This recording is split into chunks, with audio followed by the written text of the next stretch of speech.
Bien le bonjour à tous et bienvenue aujourd'hui dans mon atelier qui se situe en Valais. Je suis dans mon garage en train d'essayer de terminer un des projets qui reste en attente, à savoir ce couteau qui a été mis en stand-by depuis quelques mois déjà, mais qui est tellement proche de la fin que ça serait dommage de ne pas le terminer. Donc aujourd'hui je vais essayer d'arriver à faire ceci avec les moyens du bord que j'ai actuellement ici. Je ne sais pas par contre si je vais vous faire un tour du garage, parce que là, quand je vois le schnick à l'intérieur, vous allez vous dire, mais comment le pauvre Marco va faire pour monter ses bécanes ici? Donc, je vais attendre un petit peu, je pense. Mais dans tous les cas, allez, pour cette vidéo, c'est parti. Je vais m'apprêter ici à faire une gravure là sur ma lame. Le texte n'est pas très original, certains me diront, mais bon, c'était avec ça que j'avais commencé lorsque j'ai acheté ce système là qui s'appelle Etchomatic. Et c'est un système qui, à l'aide d'un courant électrique et d'un acide, va vous manger le métal. À savoir, on peut ou le creuser, ou le marquer en noir, ou faire les deux, le creuser et mettre un dépôt noir à l'intérieur de la lame lorsqu'on aura creusé. C'était assez long à faire ça à l'époque où j'avais fait ce test, c'est-à-dire qu'il faut réaliser un stencil avec ce qui est fourni avec le kit. Hein. Et pour faire ceci, il faut imprimer donc son texte d'abord sur une feuille plastique transparente. On va découper un bout de stencil qui est donc lui sensible à la lumière, donc il faut faire ça dans de l'obscurité. On pose sur celui-ci ce qu'on a imprimé au préalable, là, sur ce plastique transparent, et on vient l'exposer sous une lumière UV pendant quelques secondes pour faire une réaction sur ce stencil. Une fois qu'on a fait ça, on va laver celui-ci avec un produit et ça va vous enlever le bleu ou le violet ici, à l'endroit où ça n'aura pas été exposé à la lumière. Voilà, une fois qu'on a fait ça, eh bien, ce stencil il est micro-poreux si on veut bien, et quand on va le poser sur l'acier et qu'on va passer le tampon ici dessus, qui aura été imbibé dans un produit spécial, c'est une sorte d'acide, et bien on va attaquer le métal. Voilà. C'est ça le principe. Alors je vais tester maintenant ça sur ma lame, parce que là j'ai justement fait quelques essais. J'ai d'abord creusé, j'ai ensuite je modifie un peu les temps d'exposition de la tôle avec le courant électrique et l'acide. Et voilà, là j'ai trop fait, par exemple, le Marco il n'est pas bien clair au bord de du dessin. Et le dernier, là c'est celui-ci, où j'ai changé mes temps d'exposition, si je peux appeler ça comme ça.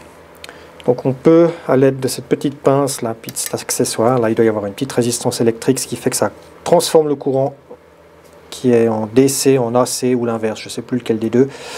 Bref, c'est ou l'AC ou le DC qui lui va vous creuser la tôle. Alors pour creuser la tôle, il faut justement le mettre là-dessus. Ce que je fais en premier, donc je creuse, et ensuite je l'enlève, je le mets à côté, et je le noircis. Allez, on teste ça sur la lame, on va voir ce que ça donne. Allez, c'est parti. Je mets un peu de l'acide sur le tampon ici. Il faut l'imbimer, pas au point que ça goûte, mais suffisamment pour qu'il soit bien imbibé. Une fois qu'on a fait ça, ben voilà, on a fait gaffe de bien poser son stencil. Je vais commencer avec le courant, allez, on va dire AC, j'en sais rien, celui qui creuse. Donc je pose correctement ça sur ma lame. Et je fais 1, 2,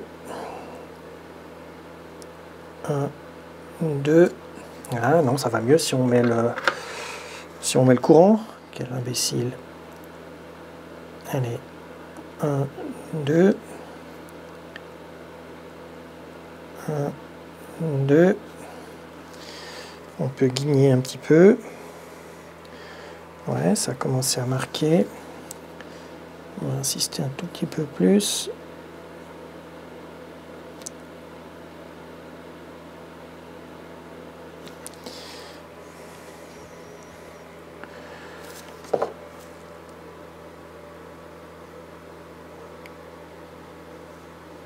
Ouais, ça m'a l'air pas mal. Allez, un tout petit coup de plus, voir si je peux creuser un chouïa de plus. Voilà, je m'arrête là. Je passe maintenant sur l'autre phase, le courant DC me semble-t-il. Et là je fais 1, 2. Et je devrais avoir mon inscription qui est en noir. Donc, content du résultat, là, ça va pas mal. Allez, je débranche ça. Je peux enlever mon calque. Et j'ai le marco qui est gravé. On va passer un petit coup maintenant de produit qui permet de neutraliser l'acide. Il est là.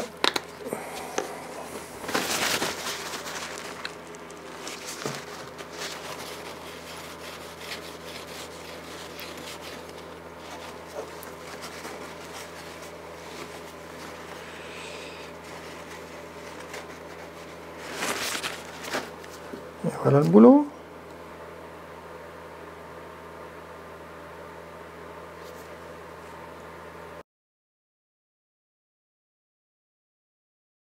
J'ai mon perchlorure de fer ici. On va voir maintenant si j'arrive à faire apparaître ça. J'aurais peut-être dû mettre des gants.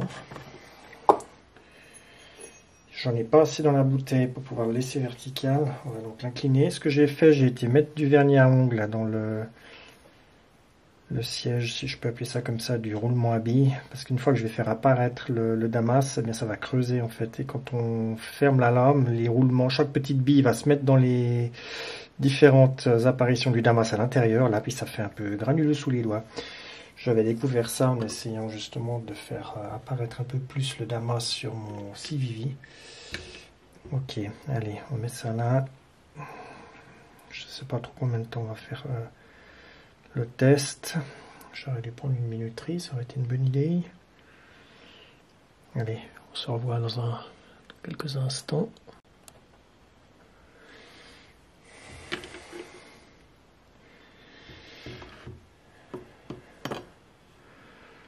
Mais c'est pas mal du tout. Je vais aller rincer ça. On va voir de plus près ce que ça donne.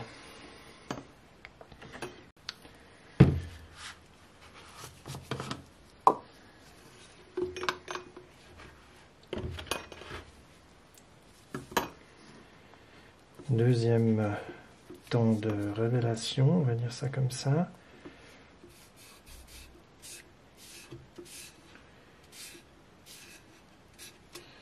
Ouais, c'est pas mal. Je pense que je vais peut-être polir un petit coup pour voir ce que ça va donner. Alors là, ce que je remarque, c'est que Marco, eh ben, il a été mangé. Ouais, forcément. Ça. On va voir. Je vais aller la rincer, polir un petit coup et on va regarder ça. Le résultat, après 2 révélations, là, il est là. Le Marco, ben, il a un peu disparu. J'aurais dû faire insister un peu plus là pour faire la marque de celui-ci, du nom.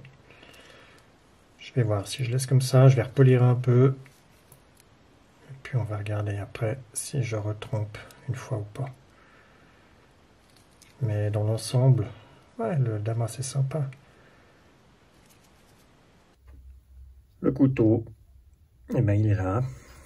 Donc j'ai passablement avancé là depuis la dernière vidéo que j'ai faite. Donc je vais aussi essayer de vous poster dans celle-ci les plans que j'avais tournés il y a plus d'1 année.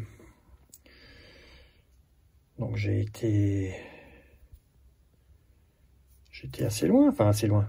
J'ai fait en sorte d'arriver à finir ce couteau, mais il me manquait quand même toujours et encore cette histoire de quart de rond là, sur les plaquettes en carbone. Et j'ai eu beau voilà, réfléchir un peu sur les moyens de procéder. Je pense qu'il n'y a pas d'autre solution pour moi d'arriver à faire ça avec une défonceuse là, de menuisier. Alors ici, j'essaie de trouver un système qui me permette de combler un peu l'espace que j'ai autour de la fraise pour augmenter l'appui, parce que quand je vais venir avec mes plaquettes, il faudrait que je puisse être certain de ne pas changer ici mon plan de travail. Donc j'ai ici là une plaquette qui est loupée. Donc je vais tâcher de la rentrer, la manger à l'intérieur pour faire l'empreinte là de la fraise. Je vais la coller à la cyanolite. Et ça va me créer mon appui pour ensuite travailler avec mon couteau pour arriver à venir ici puis à se profiler. Donc on a une fraise avec un roulement à billes. Si j'étais sur Genève, eh ben, je pense que j'aurais démonté celle-ci. J'aurais été la retoucher pour que le roulement il descende un tout petit peu. Parce qu'on a besoin de plus que 2 mm pour arriver à toucher le roulement et à obtenir le profil qu'on veut. Donc je vais être obligé, si on veut, d'utiliser la plaque inox avec la plaquette carbone. Ça sera sur la partie inox que le roulement va venir s'appuyer. Et ainsi, je vais pas prendre le risque de rentrer dans le carbone et de tuer mes plaquettes. Donc là, le premier truc, bien voilà, je vais rentrer ma plaquette à l'intérieur. Ensuite, je la colle. Et on va voir ce que ça donne.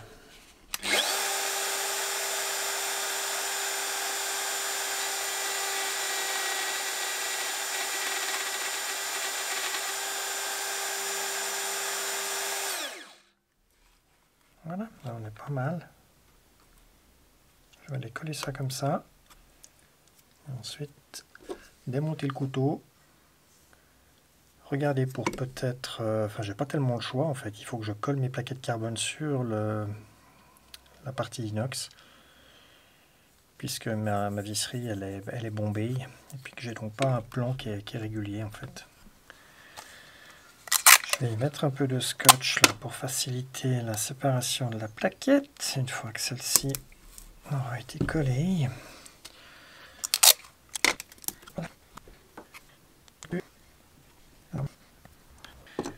Alors il va s'agir de démonter ça, encore une fois.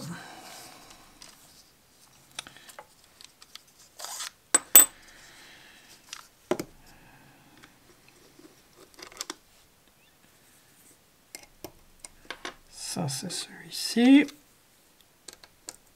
Ça c'est l'arrière.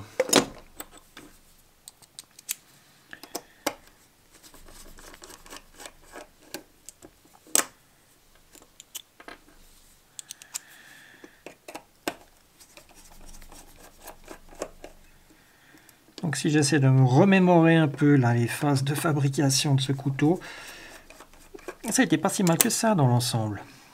Je me suis brouté une fois sur mes plaquettes parce que je les ai présentées du mauvais côté lors d'une dernière phase d'usinage. Je sais plus ce que j'ai foutu, enfin bref, des bêtises.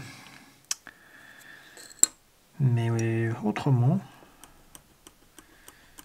ça a été pas mal. Là,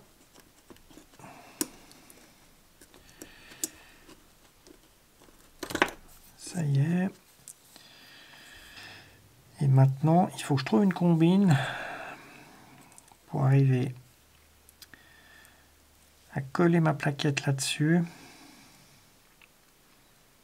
afin que je puisse avoir suffisamment d'épaisseur ici pour conserver l'appui sur le roulement à billes de la petite fraise. Donc à regarder là maintenant comment est-ce que je vais faire ça. Je pense que je vais aussi y mettre un peu de scotch là-dessus. Recto verso, un peu de cyanolite. J'y présente, j'y maintiens. Une fois que c'est collé, on devrait être bon. Faut que je fasse attention ici parce que je vais avoir encore ça qui va me poser un souci.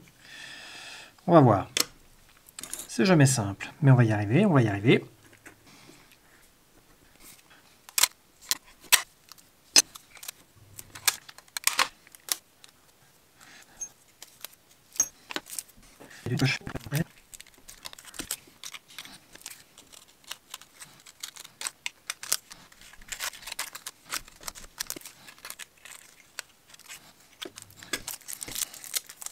Voilà. Je vais là-haut.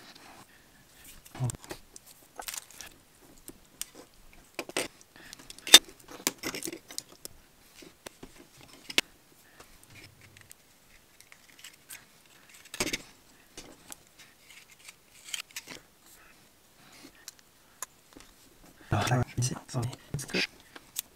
Ouais. Oui,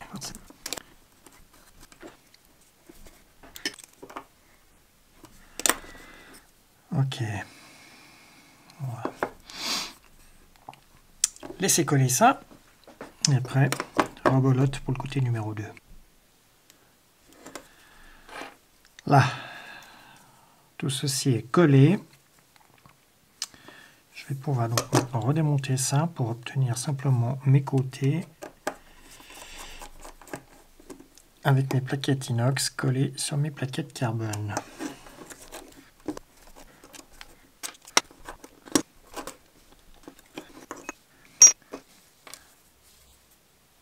Voilà, ça c'est pas mal.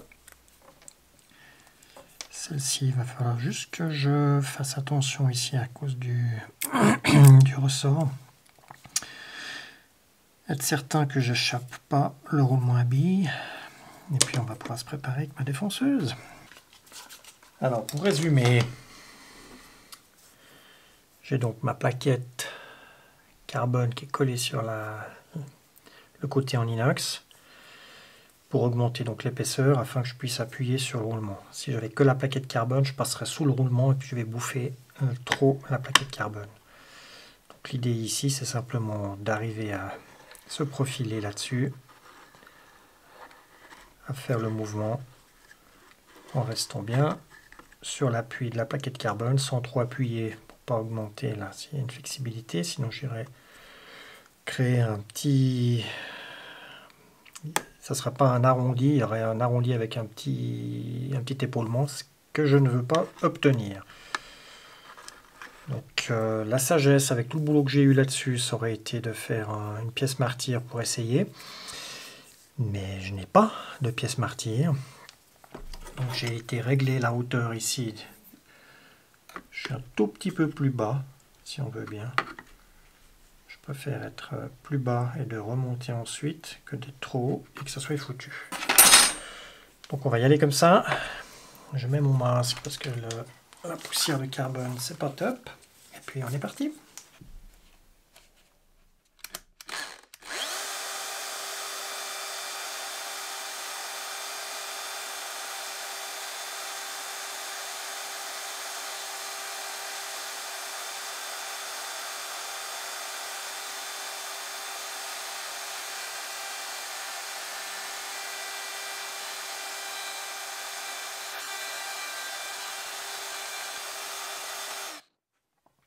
C'est pas mal, mais je peux monter un tout petit peu plus.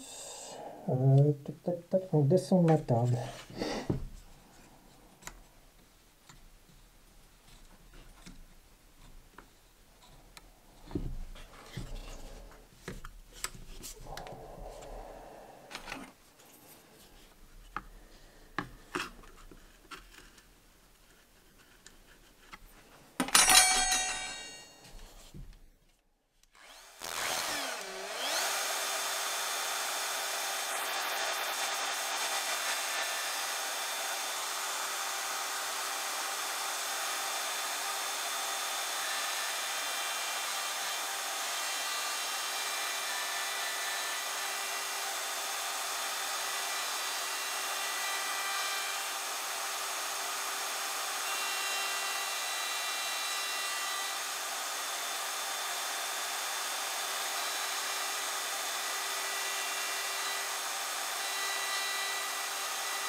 C'est juste parfait. Nom d'une pipe. J'ai bien fait de ne pas trop me précipiter là. Ça fait un moment que je voulais y faire. Je me suis dit j'y attaque à la main, à main levée, à la lime et autres. Mais non.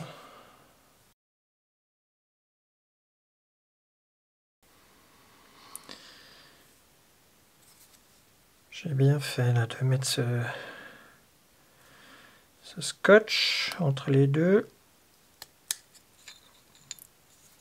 Ça se sépare facile. Ok, allez, C'est parti. Les petits roulements, ils sont là. Ça vient ici.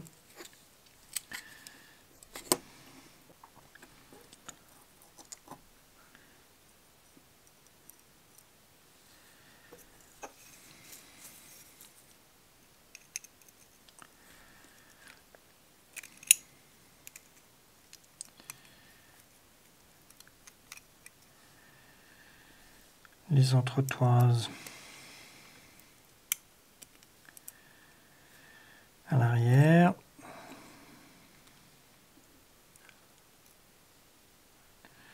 Le roulement dessus.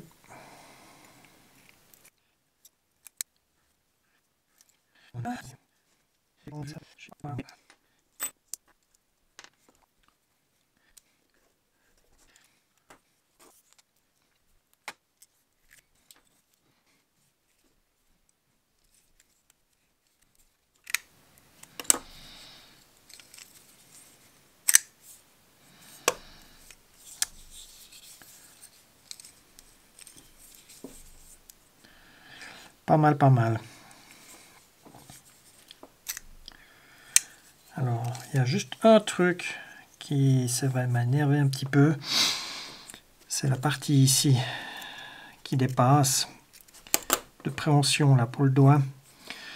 Et c'est vrai que avec le lapidaire, ça va à une vitesse. Donc j'étais un tout petit peu trop gourmand. Là, je voulais retoucher l'arrondi. Et puis ça manque un tout petit peu de matière en hauteur là. Donc ça va. Mais par rapport au modèle d'origine, qui est là, on a ici le doigt qui est un tout petit peu plus proéminent, ce qui facilite la préhension.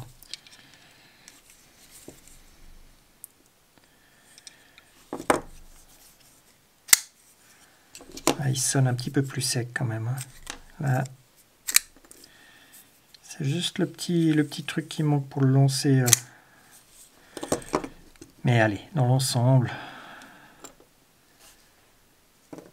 c'est pas mal.